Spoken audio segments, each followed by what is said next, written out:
At the beginning of this week's Parsha, we describe the bringing of the Bikurim and the special vidui that the person who brings them says. I just want to share two ideas that I was thinking about when I was looking at these psukim. First of all, just in the very basic level, I mean, this person, he's coming, the way the psukim stress how you're going to come to the land that Hashem is going to give to you, and you're supposed to take these fruits. And what's the person saying? The person's reminding himself, he's reminding everybody around him, it wasn't always as good as it is right now. Thinking about ancient Jewish history, and then after that, other Jewish history from the times of Avram Avinu to the Jewish people in Mitzrayim. We shouldn't take Eretz Yisrael for granted. We shouldn't take our lives for granted. And if you really want to get to the end of the Parsha, you have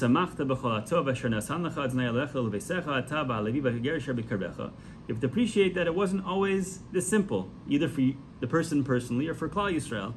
And it's just an important lesson as we're going towards Elul, we're in Elul, going towards Rosh Hashanah, about taking stock of where we are in our lives, of not taking things for granted, appreciating. I feel like we can appreciate this even more now in terms of that we can daven in shuls, we're part of our communities, we're able to be with each other, be with friends and family, and with the Kadosh Baruch Hu, but not taking our brachos in our lives for granted. That's the first key I think we could take away from this parsha about what it means. What it means to be happy is appreciating what you have, means appreciating that it wasn't always like that.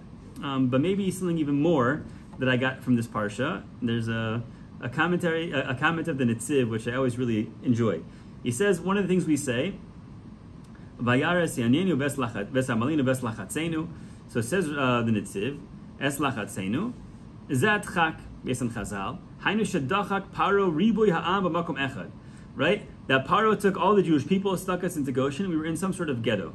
V'kol ze garam lahem shiflus v'da'as kitzara. This caused them to be in a very low state, mentally, psychologically, lehefech mikach Yisrael shadatam rachava v'gvoa, as opposed to our natural state, which is to be people who are broad-minded and high-minded. Uparo asa kol zos kedei lahashpilam. Paro did this to bring us down.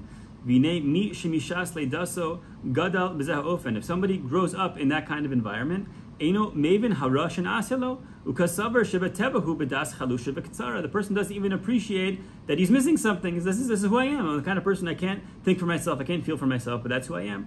Aval HaKadosh Baruch Hu ra vayochach. But Hashem saw this, and He punished, and He brought us out of that state. So Baruch Hashem, we're not in that state. We're not in the ghetto. We're not being pressured to be in a very small place.